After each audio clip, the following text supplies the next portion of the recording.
সকালবেলা একটি দোয়া যদি আপনি 3 বার পাঠ করতে পারেন, আল্লাহ রাব্বুল আলামিন বলেন এই আসমান জমিনের কোনো কিছু আমার ওই বান্দাটাকে কোনো ক্ষতি করতে পারবে না। সুবহানাল্লাহ পড়েন। আশ্চর্য হয়ে যাচ্ছেন, ছোট্ট এই দোয়াটি আপনি সকালবেলা 3 বার পাঠ করবেন। সহজ দোয়াটি আপনারা সবাই পারেন, এই আলোচনা থেকে শুনেও আপনি মুখস্থ করে নিতে পারেন।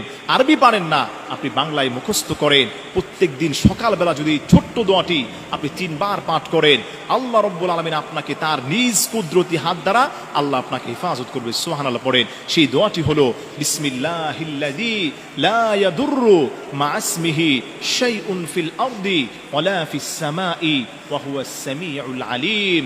বিসমিল্লাহিল্লাযী লা ইয়াদুররু মা ইসমিহি শাইউন ফিল আরদি ওয়ালা ফিস সামাই ওয়া হুয়াস সামিউল আলিম।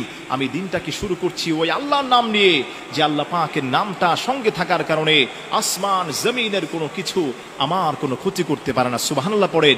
এজন্য আমার প্রিয় ভাইরা আসেন, এই ছোট্ট দোয়াটি আমরা সবাই পড়তে পারি, মা বোনেরাও তো পড়তে পারে, বেসিক দোয়া বাচ্চারাও পড়তে পারে। আপনারা আমল করে দেখেন, আল্লাহ পাক রব্বুল আলামিন শত্রুর কবল থেকে আপনাকে হেফাজত করবে।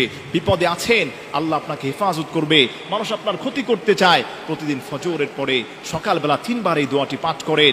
আপনি এর ফলাফল দেখে নিজেই আপনি অবাক হয়ে যাবেন। অসংখ্য হাদিসের মধ্যে এসেছে এই দোয়ার চমৎকার ফজিলতের কথা। আপনি পড়ে দেখেন, আল্লাহ পাক আপনাকে হেফাজত করবে। এজন্য আমার প্রিয় ভাইয়েরা, সকালটা যখন আমরা শুরু করব, আমরা পড়ব বিসমিল্লাহিল্লাযী লা ইয়াদুররু মা ইসমিহি শাইউন ফিল আরদি ওয়ালা ফিস সামাই ওয়া হুয়াস সামিউল আলিম। এই ছোট্ট দোয়াটি আপনি 3 বার পাঠ করবেন। আল্লাহ রাব্বুল ইজ্জাত ওয়াল জালাল তার নামের ওসিলায় আপনাকে হেফাজত করবেন। এই দুনিয়ার কোনো মানুষের কাছে আপনাকে আশ্রয় যেতে হবে না, কোনো নেতার কাছে আপনাকে যেতে হবে না। আল্লাহ রাব্বুল আলামিনের কাছে আপনি সাহায্য চাচ্ছেন আর বলছেন, আল্লাহ আমি তোমার কাছে সাহায্য চাই আসমান জমিনের বিপদ মুসিবত থেকে। আল্লাহ তুমি আমাকে হেফাজত করো। আল্লাহ বলে, আমার গোলামটা আমি আল্লাহর কাছে সাহায্য চাইছে, আমি আল্লাহ রাব্বুল আলামিন তাকে সাহায্য করলাম।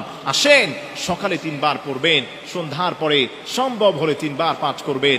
আসমান জমিনের কোনো কিছু আপনার কোনো ক্ষতি করতে পারবে না।